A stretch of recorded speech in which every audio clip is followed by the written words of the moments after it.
हम रेणु जी सब लोग इनके गोड़ लगे छे और बस एक बहुत बच्चे में माँ सिखेने छे ई सामा के गीत ओ एखन हम परेश रहल छी। अपने लोग इनके बहुत बहुत धन्यवाद, सबके नमन।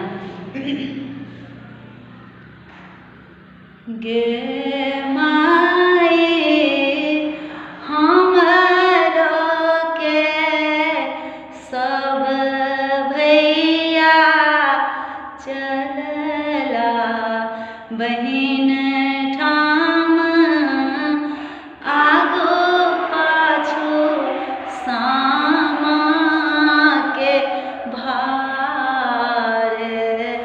गे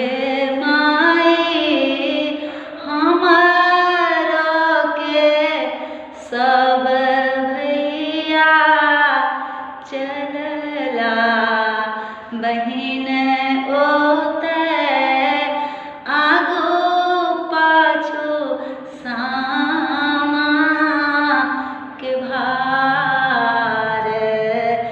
गे माई बाट में जे बटोही सब पूछथिन कि ना कर सामा के भार। गे माई बाट में जे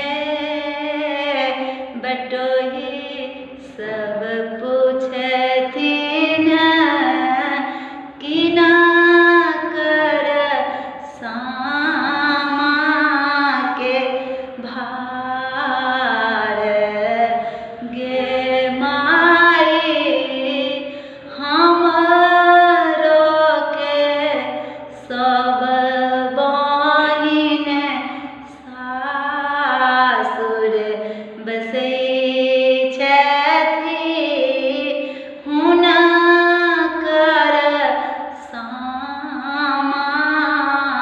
के भार।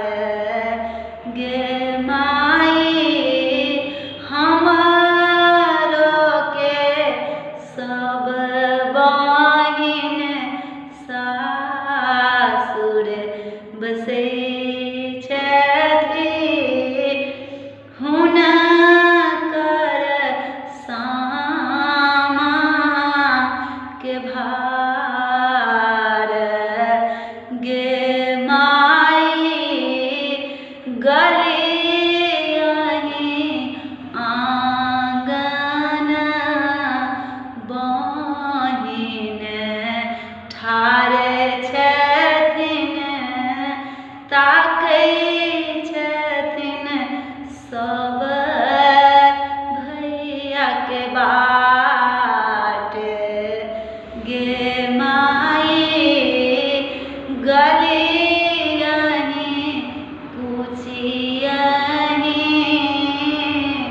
सब बहिनो ठाढ़ छथिन ताकै छथिन सब भैया के बाट।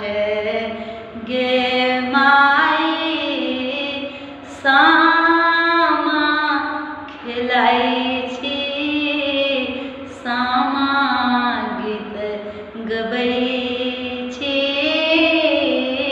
ताकै छी सब भैया के बाट।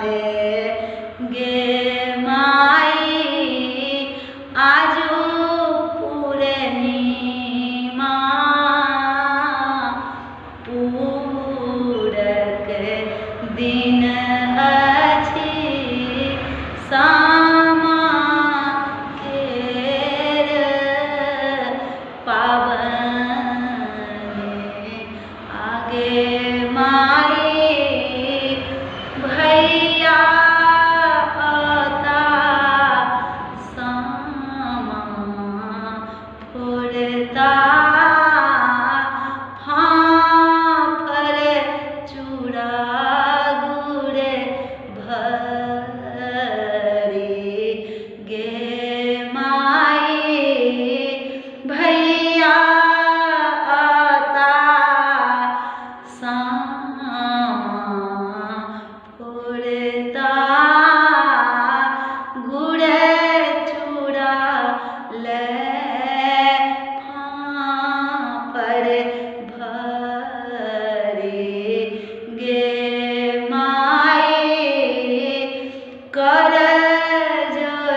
गे माई हमरो के सब भैया चलला बहिन ठाम आगू पाछू सामा के भार गे माई बाट में जे